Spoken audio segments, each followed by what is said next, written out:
Čau! Turpmākajās dažās minūtēs tev izstāstīšu par savu ceļu no, dzemdību nama līdz grāmatai. Šodien ir īpaša diena, šodien ir 15. oktobris, šodien ir fotosesijas diena, neticējuši tam, ko es tagad saku, manai grāmatai. Manam dzejoļu krājumam, māmiņa dzeja, šis nav mans žanrs. Kāpēc šis nav mans žanrs? Tā ir frāze, ko es faktiski dzemdību laikā teicu māsiņām, kad es biju ļoti piekususi. Un tad es teicu, ka es varu visu, es varu to, es varu šo, es varu jebko, bet šo es nevaru, šis nav mans žanrs. Un māsiņas ārkārtīgi sasmējās. Un tad es tajā brīdī atceros, ka es nofiksēju to mirkli un domāju, lai vai cik briesmīgs ir šis pasākums kaut kādā ziņā, jo eksistenciāls. Tad šī būs frāze, par ko es sevi cienīšu šajā pasākumā, jo es neizplūdu kaut kādā tur trakumā vai rupjībā, bet vienkārši teicu, ka šis nav mans žanrs. Tāpēc arī tāds grāmatas nosaukums. Par šo dienu, jā, tā sākās diezgan agri. Mēs aizgājām uztaisīt make-upu. Es esmu stadijā, kurā grāmata atrodas pie korektors un tiek meklēti pēdējie punkti, komati un domzīmes. Mēs šobrīd strādājam aktīvi pie vāka. Jā, ir arī tāda pirmā vīzija, kāds vāks izskatīsies. Es esmu uzrunājis dažus atbalstītājus, kas varētu man palīdzēt un atbalstīt šajā ceļā. Manā izrādās sapnī uz grāmatu, par kuru es nemaz nenojautu. Un tieši pirms gada šajā dienā notika mans pirmais un vienīgais dzejas lasījums Ingas Pizānas rīkotajā dzejas lasījuma vakarā 2, kurā es kopā ar pieredzējušu un brīnišķīgu rakstnieci Zani Zustu piedalījos un pirmo reizi atskaņoju savus dzejoļus.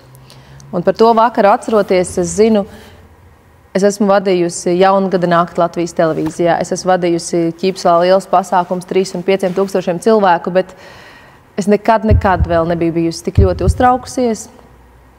Tā, ka kamols kaklā, tā, ka nevar parunāt, tā, ka nevar pats izlasīt, ko esi uzrakstījis un ka tu jūties faktiski kails. Man būtu vieglāk būt kailai 5000 cilvēku priekšā nekā lasīt vai turpināt rakstīt. Un ejot tam gadam uz priekšu, es ļoti daudz domāju un ik pa laikam atgriezos pie tā, ka jā, man ir tie dzejoļi, es nezinu, ko ar tiem darīt, un tie nekādā ziņā nav ne tur labi, ne tur kaut kāda, tā vienkārši esmu es, jo tā rakstīšana bija mana terapija.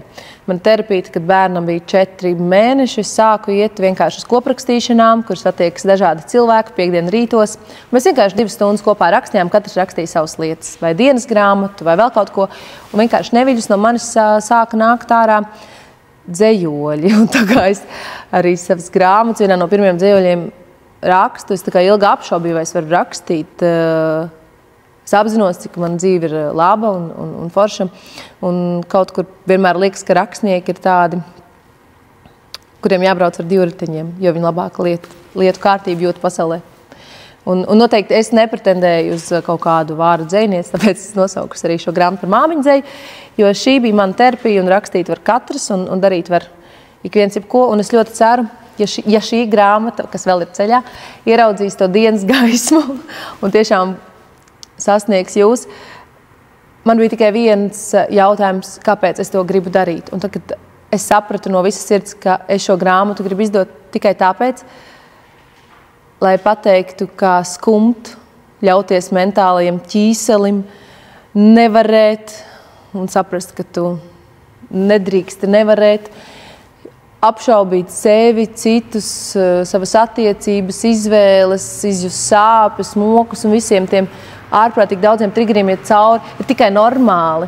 Un tas nav rozā, kā mans grāmatas vāks. Tas nav tikai rozā un pūkains. Tas ir asiņains, iekšējs process, kurā tu transformējies un kļūsti no vienas savas versijas par pilnīgi citu savu dzīves versiju, par pilnīgi citu cilvēku faktiski.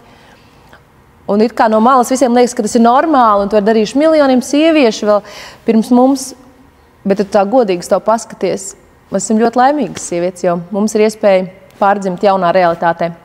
Un šī pārdzimšana vienmēr ir nedaudz šausmīga, kurā gribas kliegt, šis nav mans žanrs.